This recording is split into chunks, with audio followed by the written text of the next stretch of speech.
Nancy, thank you very, very much. I apologize for being a couple of minutes late over here, and I'm delighted to see a lot of friends and pleased that all of you could come here to share some thoughts this afternoon. It's great for me to be here, and I want to thank the United States Institute of Peace for hosting all of us here this afternoon. I have to tell you, I'm used to flying long distances to deliver a speech, so it's really nice, although perhaps no less dangerous, to walk across 23rd Street and just arrive. This institute, as everybody knows, is really a spectacular place. And I have to tell you that even though it has reached the pivotal age of 30, I say that, as some of you may remember, my generation was taught not to trust anybody over 30, if you recall. But given that I am now more than twice that age, my message to young people is don't believe everything you're taught.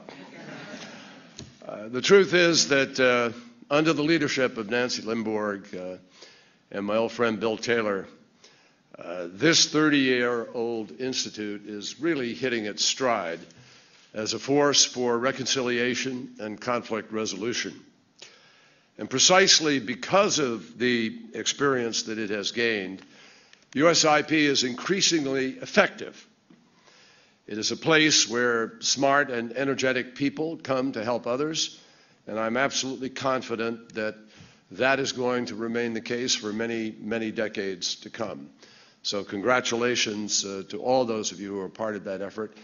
And as soon as I'm done, I expect every single one of you to go right back to work.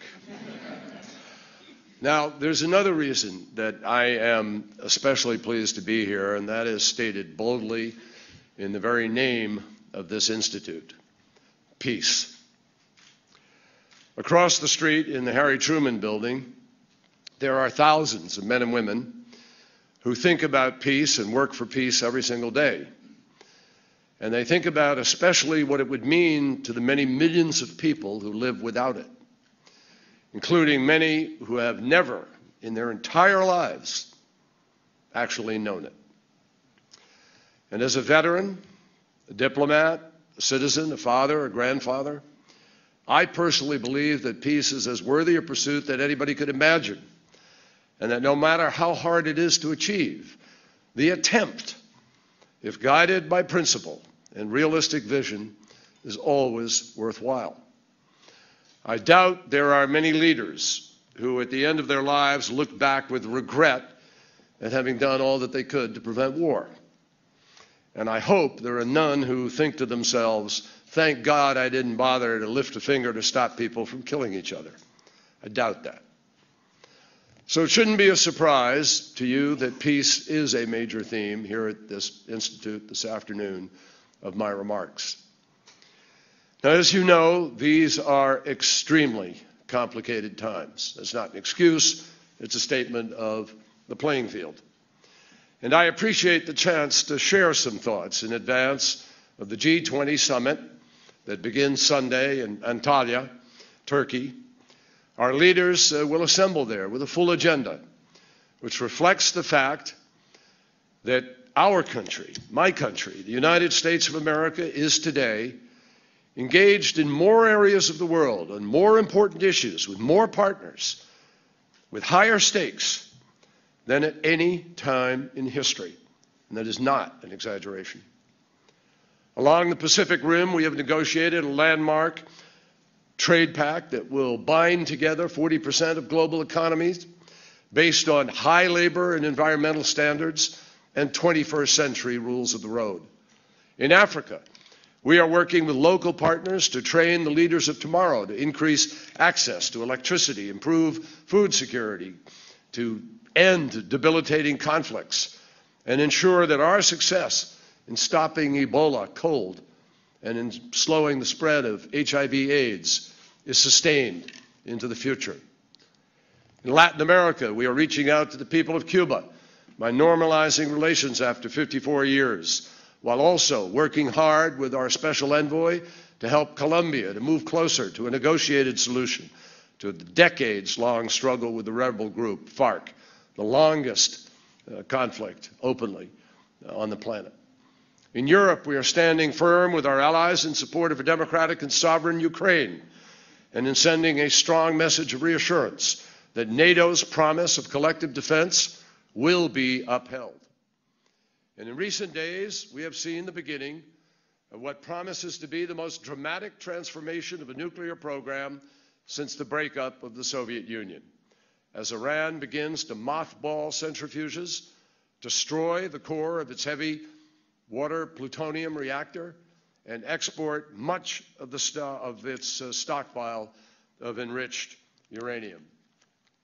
Finally, at the end of this month and into December, I will join the President in Paris, where we are determined to negotiate a truly ambitious, durable, and inclusive framework for curbing the greenhouse gas emissions that cause climate change. Earlier this week in Norfolk, I laid out the national security implications of this challenge, from the impacts of our own military readiness to the potential multiplication of overseas crises caused by food and water shortages, higher temperatures, extreme weather events, sea level rise, and the movement of people away from areas that can literally no longer sustain life. The good news is that it is not too late to reduce emissions, to limit the damage, and seize the economic and environmental benefits which are extraordinary, staring at us, waiting to be grabbed. All of them the possibilities that come from a transformed energy future, because as we all know, the solution to climate change is energy policy.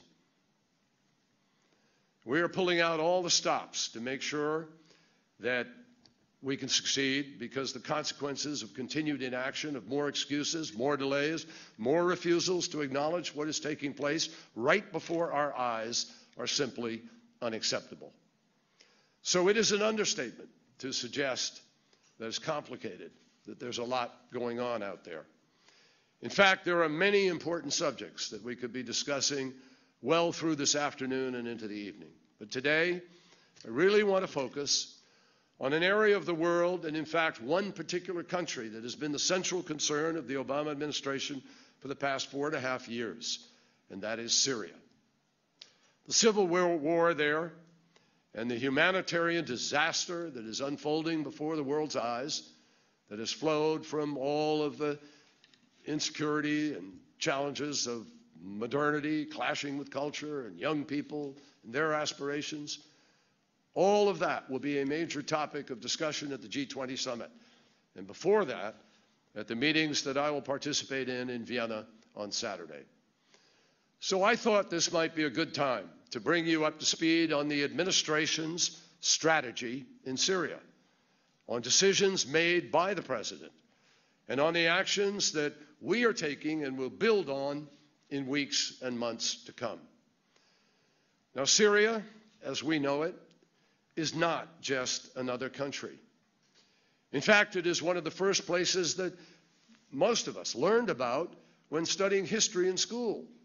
Damascus and Aleppo are among the oldest continually inhabited cities on the face of the earth. They're part of Mesopotamia, the cradle of civilization. For 4,000 years, empires have risen and fallen, but Syria has remained a commercial crossroads. And this has contributed to a rich cultural mix of ethnicities, customs, and creeds. But the story of modern Syria has been a grim one. In 1970, a Ba'athist military leader, Hafez al-Assad, seized power, ushering in an era of limited modernization accompanied by unlimited repression.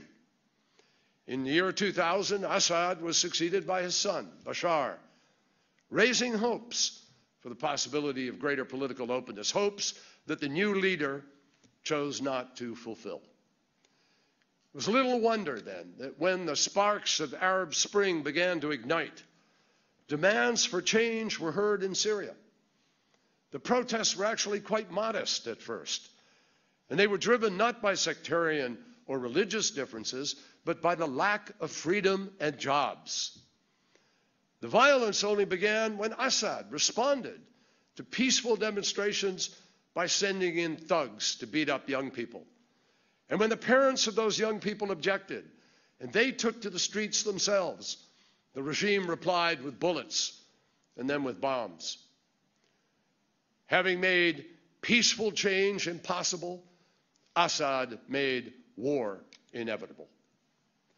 And this war gave rise to Daesh, ISIL, the gravest extremist threat faced by our generation and the embodiment of evil in our time. The result, as we know, has been 4.5 years of non-stop horror. 1 Syrian in 20 has been wounded or killed. 1 in 5 is a refugee. 1 in 2 has been displaced.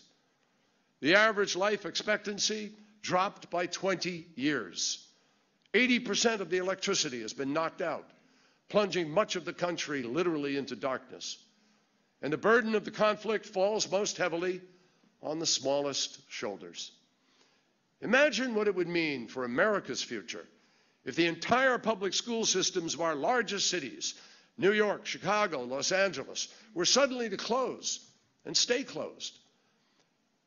And then there are children like 2-year-old Yazan al-Najjar, whose birth in Lebanon could not be registered because his parents were separated during the war. Officially, he is neither Syrian, like his mother, nor Lebanese. And there are thousands like him. Young people growing up in camps, many of them without education, growing up in overcrowded apartments, under bridges and in the streets, without a country to call their own or any official identity at all. Make no mistake, the longer this terrible civil war lasts, the harder it will be for the country to recover, and the more wounds of body and mind we will see opened, wounds that can never be truly closed. Since the fighting began, and as Senator and as Secretary of State, I have met with many of those personally touched by this conflict. Doctors who are risking their lives in a country where treating the injured can be equated with treason. Women who struggle to keep their families together despite constant attacks, threats of abuse, bitter cold, shortages of water and food. A courageous whistleblower who emerged from Syria with photographic evidence of the torture that Assad security forces inflicted on thousands of victims.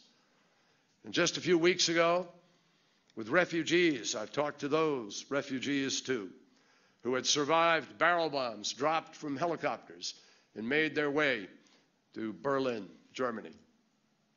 Given all of this, I want to be very clear. From the beginning of this crisis, there has not been a single idea for addressing the Syria conflict that has been discussed in public that hasn't been the subject of intense scrutiny within the administration. Whatever questions one might have about the content of our policy, there should be no doubt about the effort made to consider every single option for ending this crisis.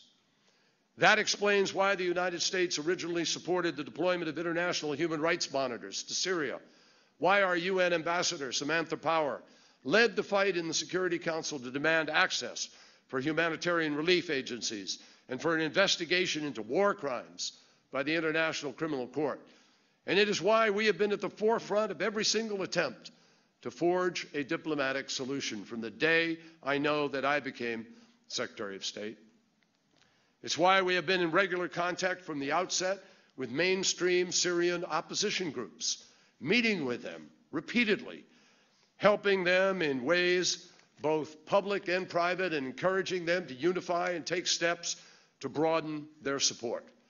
It is why we have worked hard to mitigate the incredible burden the war has placed on Syria's neighbors, on Iran, Lebanon, Jordan, Turkey, and Iraq. Excuse me, not Iran, Iraq.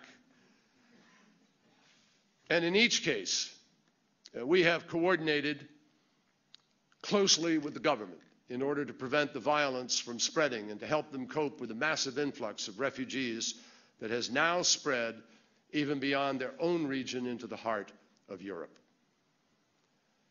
So to date, as was mentioned, we have proudly contributed more than $4.5 billion in humanitarian relief And we are constantly exhorting other countries to open their wallets, because even as another winter closes in, the need for help far outweighs the supply. In addition, we have announced a six-fold increase in the number of Syrian refugees that we will welcome to our shores in the United States. In addition to all this, the United States led a successful international effort to eliminate Syria's inventory of chemical weapons. Now, when Assad attacked his own people with these horrific weapons, banned by international law, President Obama's threat of military strikes forced the Syrian regime to back down and enabled us to strike a deal with Russia and other members of the UN Security Council. As a result, for the first time in history, weapons of mass destruction were removed from a country while that country was engaged in a conflict. And let me tell you something. It is a plenty good thing that that happened, because you can only imagine the devastation the leaders of Daesh could have been able to wreak if they had gotten their hands on Syria's arsenal of sophisticated lethal chemical arms. Now, I emphasize this because the list of crimes for which Daesh is responsible is already numbing. These thugs aren't just terrorists. They're also smugglers, kidnappers, raw criminals. They butcher teachers, burn books, wage war on knowledge itself. They execute journalists for doing their jobs, and average citizens, not for anything that they have said or done, but simply for who they are, for what they believe about religion and God. In Iraq, Daesh fighters have been abducting, raping, and auctioning off women and girls, even teaching that the abuse of underage non-Muslim girls is not only acceptable, but a form of prayer, an expression of the will of God. That is how perverse this has become. And they have urged followers and affiliates from across the globe to murder their neighbors, to commit homicides and suicide at the same time. This past summer, terrorists picked up sledgehammers and smashed half a dozen statues in the ancient city of Palmyra. They destroyed the 1,800-year-old Roman arch and temples that were even more venerable. They seized the city's director of antiquities, made him kneel in a public square, cut off his head, and left his body tied to a pole. Man was 83 years old, and he had been in charge of preserving Palmyra's cultural heritage for more than 50 years. It couldn't be plainer. History doesn't matter to Daesh. Human dignity doesn't matter to Daesh. And the sacredness of life itself is alien to Daesh. Their leaders represent everything that we fought against from World Wars I and II to today, and everything that we have tried to build up that is right and good in all of our societies. And in confronting them, we face a fight against medieval and modern fascism at the same time. Let me be clear. This isn't just a fight that we must make on behalf of others, as important as that is at times. The United States does not go in search of enemies, but there are times when enemies come in search of us. And we know for a fact that Daesh means what it says when it threatens to attack America and attack Americans and attack America's interests. So the stakes could not be higher. Under President Obama's leadership, the United States has mobilized a 65-member coalition to take on Daesh and defeat Daesh. And notwithstanding whatever you read recently about people diverted with other interests, yeah, there are other conflicts too, but they remain committed, deeply committed, and at the table in Vienna, helping to broker a solution. We have said from the beginning that this would be a multi-year effort. But as I will describe in a couple of minutes, we are on the right track, and we are making gains, and we are clear about the road ahead. My friends, the Syrian civil war has dragged on now for more than 4.5 years. We recall with sadness that civil war in neighboring Lebanon lasted for 16. Regrettably, this is not a part of the world where flames once ignited simply extinguish themselves. The intractable nature of the conflict in Syria is attributable to a number of factors, beginning with the Assad government. The 4 decades of dictatorial rule choked off any attempt to develop an organized political opposition. Sectarian differences that might have worked themselves out peacefully in a more open society instead festered beneath the surface. And the forces unleashed by the Arab Spring emerged so suddenly that the collision between rising alarm on one side and skyrocketing expectations on the other was much more traumatic than otherwise might have been the case. The situation was further complicated by the involvement of regional actors, especially Hezbollah, which intervened on behalf of Assad and the foreign terrorist fighters who have joined Daesh and other terrorist groups and members of the IRGC who crossed an international border to become involved in this fight. We face an environment now that bears little resemblance to the kind of black and white scenarios that make decisions relatively easy. Put simply, there are bad guys all around and good guys who are not accustomed to working with each other. But the dominant truth about the situation in Syria is that although Assad and Daesh are supposed to be bitter opponents, they are both parts of the same problem. In fact, the rise of Daesh is directly attributable to the policies and actions of the Assad regime. And that is why we have referred to Assad as a magnet for terrorism. This is a case, and there are many in history, in which 2 supposed enemies are in fact symbolic. Loathing towards Assad drove thousands of Syrians into the arms of Daesh. And fear of Daesh caused some Syrian groups to feel that they had no realistic option but to support the government. That's not just symbolic, that's a symbiotic relationship. Each piece depended on the other. And the desire to flee both explains the massive refugee crisis that we face today.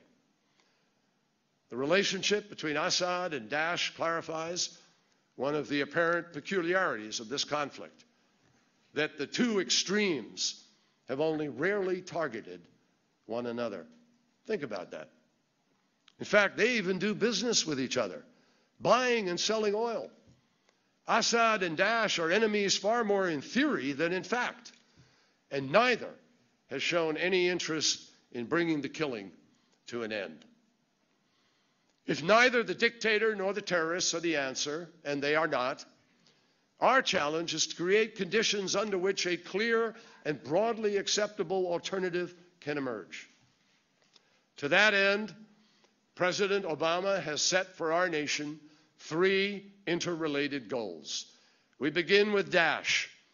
Some 14 months ago, the President made it clear that the United States was committed to the defeat and dismantlement of this terrorist organization.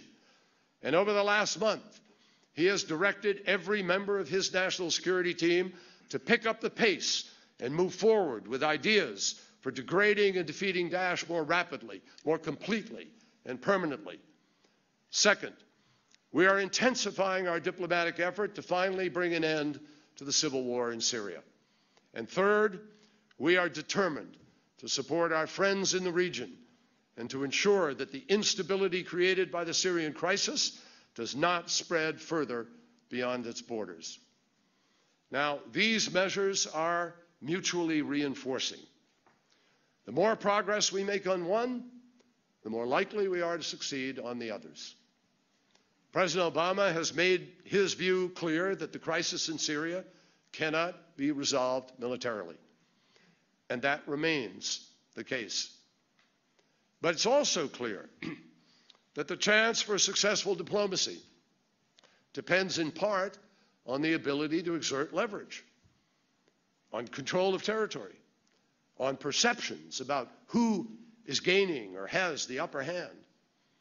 That's why it matters that there is increasing evidence in both Iraq and Syria that Daesh can be defeated, even routed, when faced by the combination of coalition airstrikes and effective partners on the ground.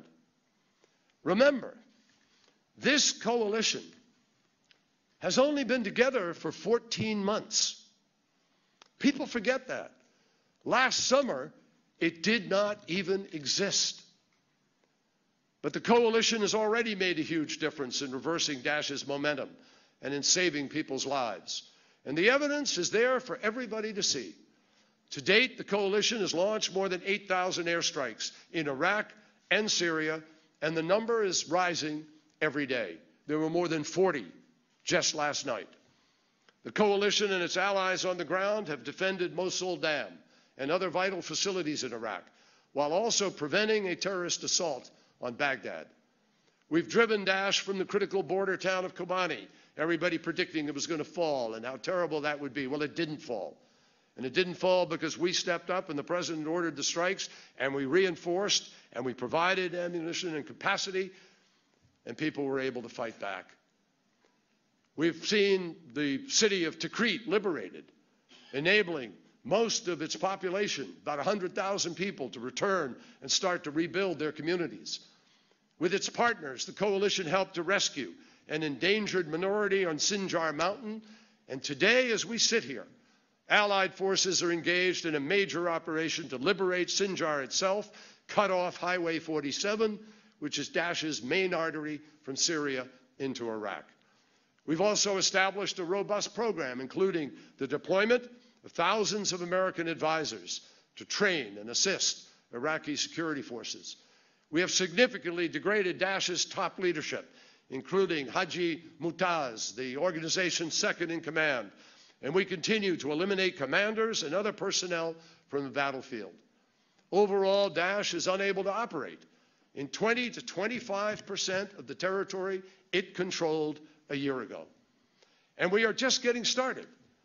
We now know more about the enemy than we did, and we know more about what has worked and what has not worked and what can work.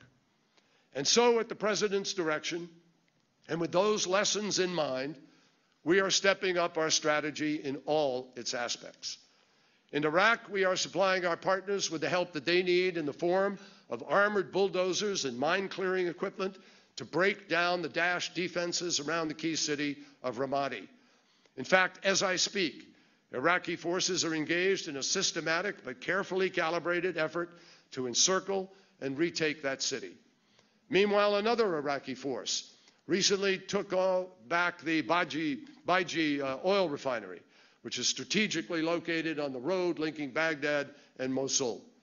In Syria, we have increased the shipment of supplies and ammunition to moderate opposition forces fighting Daesh.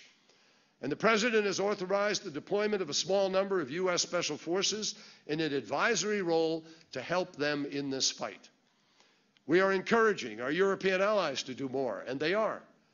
We are increasing our operational tempo out of Incirlik Air Base in Turkey, flying more often and to greater effect.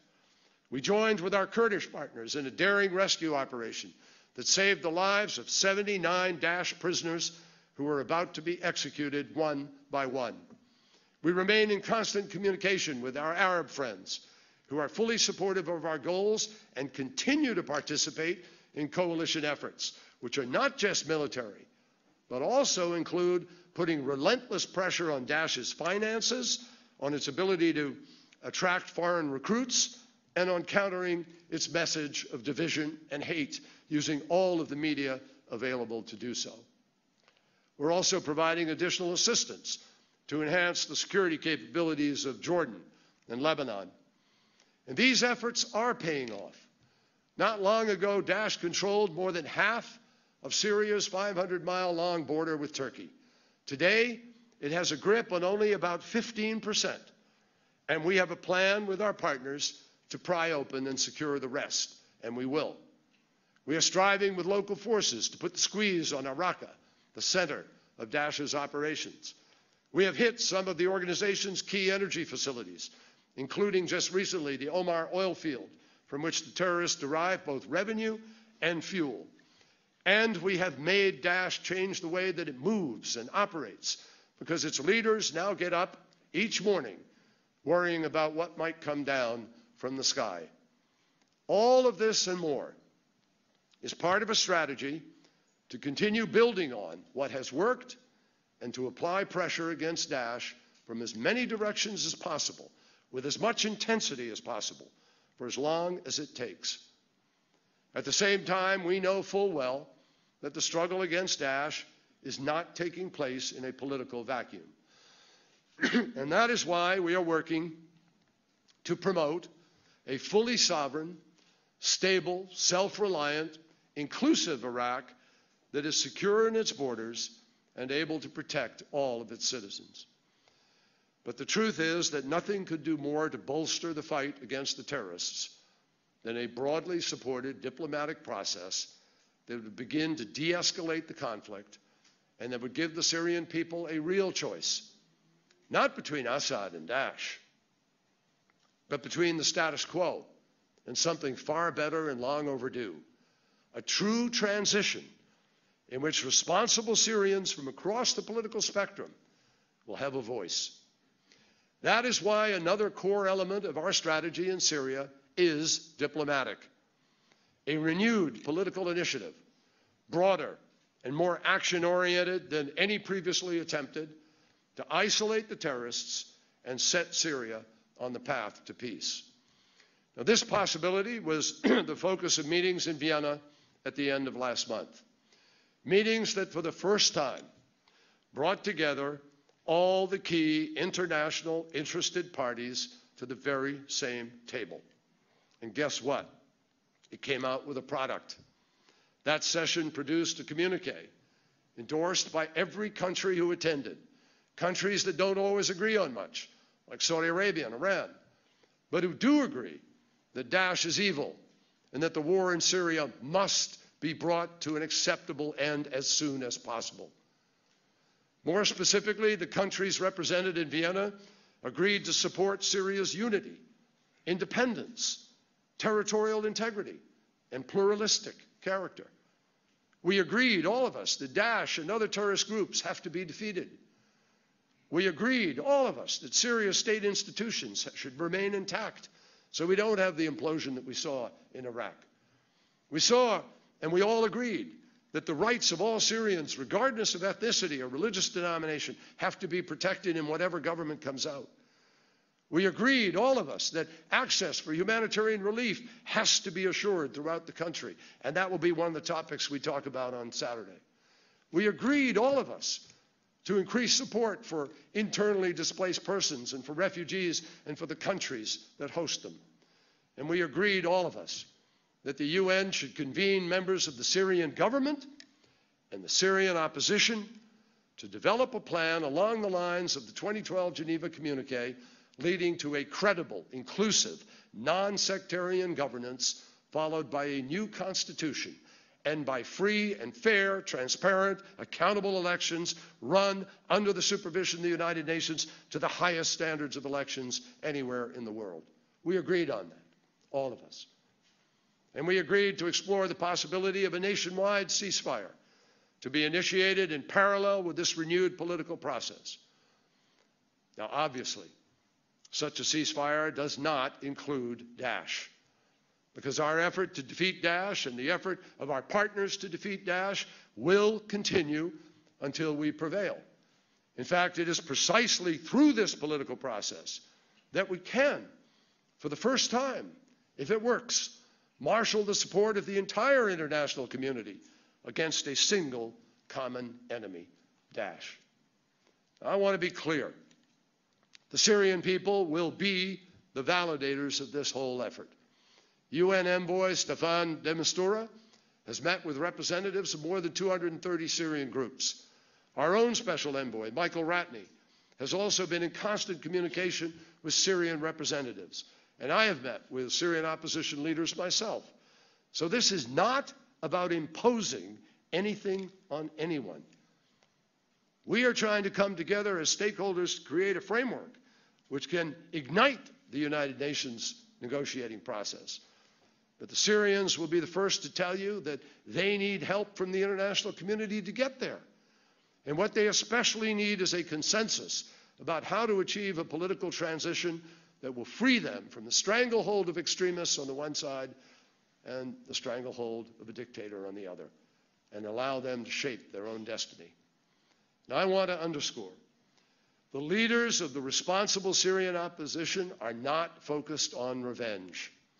They have no desire to prolong the war, and they understand that compromise will be required.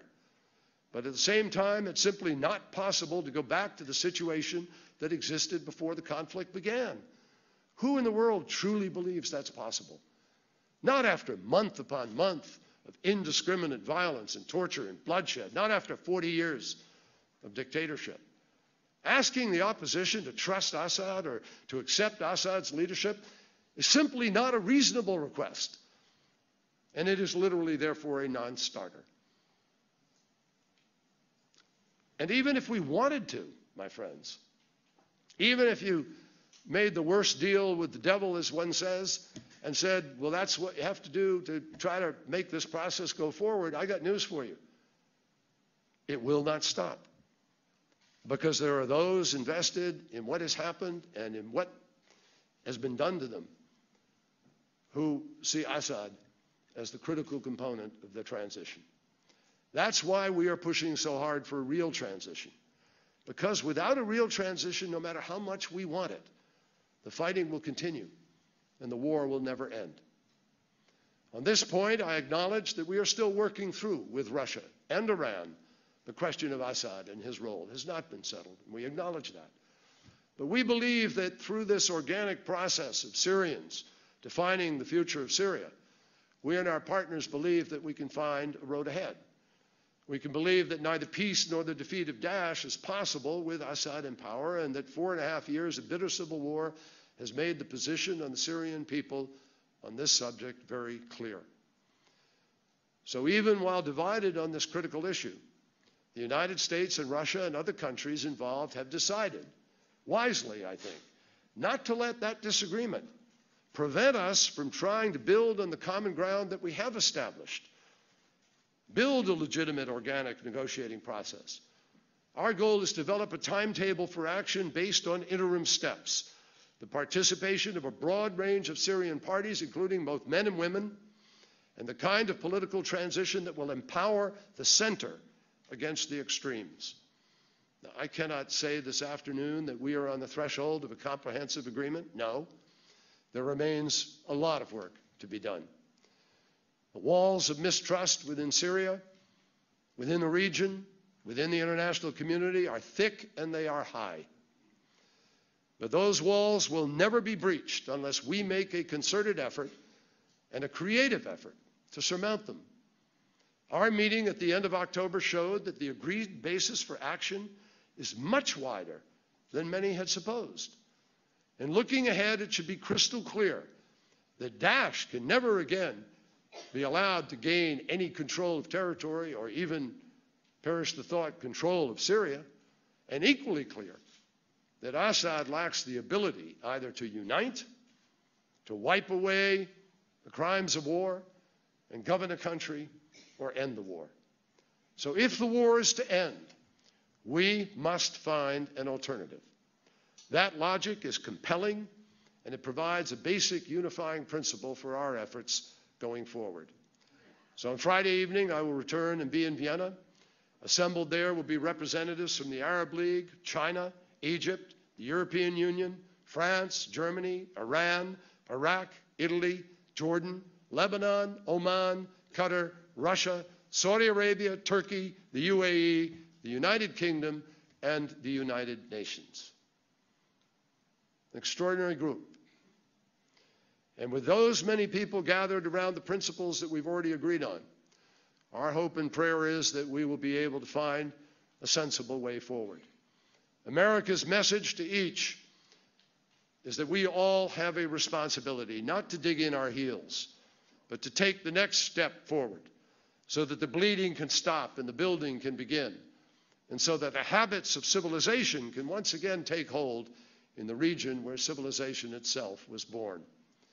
There are moments in managing world affairs, as all of you know, when the elements required for progress simply do not exist. But time and turbulence can generate new possibilities. We do not know for sure whether the right possibilities have yet come together in connection with Syria. We do not know for certain whether the kind of political transition we seek in that country can be achieved. We do not know for certain how long it will take before we can say that Daesh has been defeated. But we do know for certain that we have an obligation to ourselves, to friends throughout the region, and above all, to Syria's next generation, to test those possibilities to the fullest, and even more, not to accept no for an answer.